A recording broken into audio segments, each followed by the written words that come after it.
nagpa-laboratory ka, mami? Hindi, ano yan, x-ray. Kasi inubo ako ng 2 linggo. Puso talaga lang ito kaso. Grabe. Dahil sa klima Hindi pa ako wala nga walang plema lumalabas ang kati-kati ng lalamunan ko. Kung uso pa, mami, yung COVID, shit. Buti kung may plema lumalabas, wala, may sakit sa dibdib. Pati ng lalamunan. Nagpa-check up ako kahapon, sabi ko sa x-ray daw. Tapos may panibago reseta na naman, napakadami ng kahapon, ngayon meron na naman.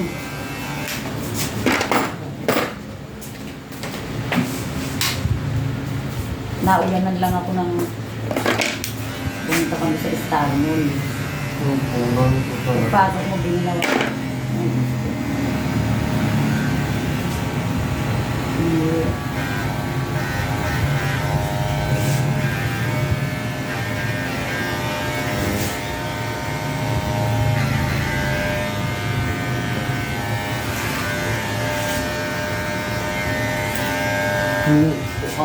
Lima pa naman yung super init, tas Talaga, hindi pa mamaya uulan.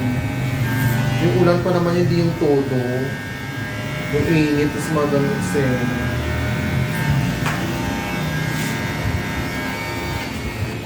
Hindi ka pag may ubukan na hindi naman malakalabas-labas yung tema mo. Buti ko yung makalabas, okay lang eh. Malungod sa dibdib. Tumubo eh, nga dibdib. Lagi lang kumakatid.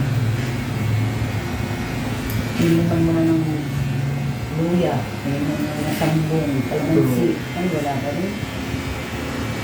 Dami ng gamot. Pinagay pa na alis yan, ewan ko lang. Yung doktor po kasi, mami, mag-reseta pa ng unang gamot na hindi masyadong malakas kung kaya ng tunawin yung unang gamot. Pag hindi pa rin, mag-reseta na sila ng pinaka. Hindi nga, iba na naman ang reseta. Kasi kailangan ko unti yung mga Tapos antibiotic. babalik ulit ako ng October, follow up. Pero mami, ang ganda ng ilong mo.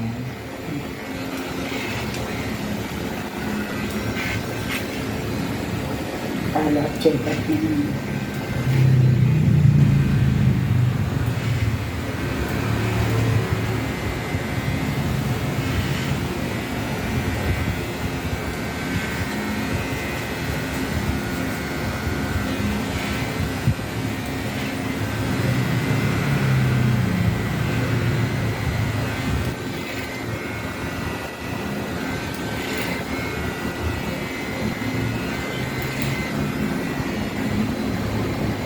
Simulat sa pagmamahal, talaga kayo. Hindi naman ako tabain. Yung dalaga ako, mataba. Hindi ko na may edad na eh. Kung nagkakaedad ka na, wala na. Maganda ka po, mami, pag malaman yung katawan mo. So, neat ng mukha. Ako at anong point ko eh. Ayoko na magsalita, mami, di ba? Meron talaga tao tabain. Makain na ng konti eh. Uy, ako nga na meron kumakain eh. Pagkain pa tinda namin.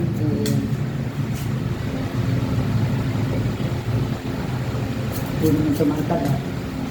Sabi nga nila, ano ba yung pagkain ng tinda mo? Hindi ka naman makakain, lalay ka nagluluto. Mabubusog ka talaga. Sawa. Gula. Try mo. Araw-araw na ng tinda mo eh. Try namin. Puro ulam. Ako kami nakapwesto sa may iwan kanan. Ako. Sarado nga kami ngayon dahil sa check up na pagkakas. Tayo muna, talagang sa naman sa para medyo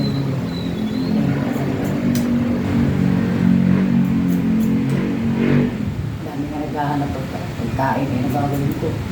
Napatay ko yung sarili ko. True ba? Kaya ang buhay yung nag-iisa. Hindi ka kaloka. Pag maabulan ka lang, ang gusto yung kaloka talaga.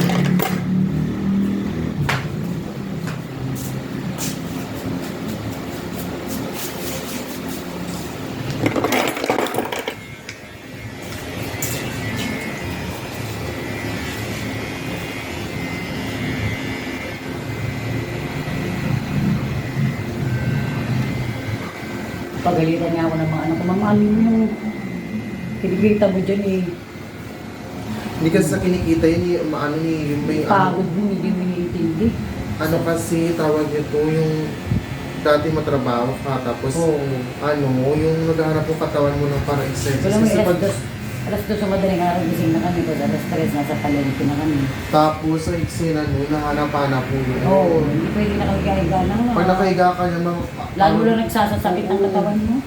ganun yun kaya nga yung dati, sabi mo na eksena. Pag yung mga therapy, tsaka maganda rin yung may mga ganun Oo, kasi, yung kumikilos ka. oo, tsaka, minsan kasi nagkaka-Alzheimer yung iba, nagkakatawag nito, Nakaka-stress, isipin ng isip. magaling eksena kasi yung utak hindi na hindi na fuel, mga ganun, hindi nagagamit, napupurol, mga ganun sa mami, di ba? Pero wag naman to the point na kulang na lang gawin mo di ba? So mag-iisip, ano kayo ulamin namin mamaya pag may tinda ka?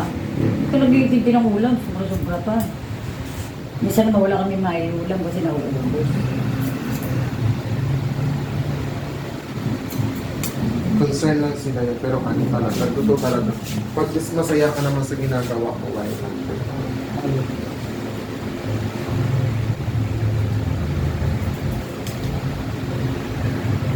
Iba nga, Diyos ko, so, sa 40 pa lang o 50, ata nagsimula na ang mga dementia ng mga sakit kasi wala nang ginagawa Oo. dementia or Alzheimer, mga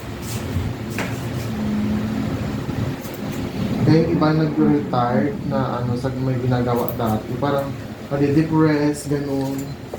Ano, wala na silang minaano. Iniibig din na. Kaya pa pa yung hindi ka nag-ano. Hindi nagpa-function yung katawan mo, parang kasi yung utak niyo po.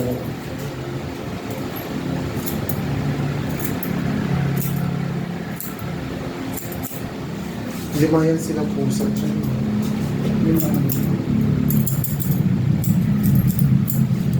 Saglit. Tilagan mo nga ate, konti lang.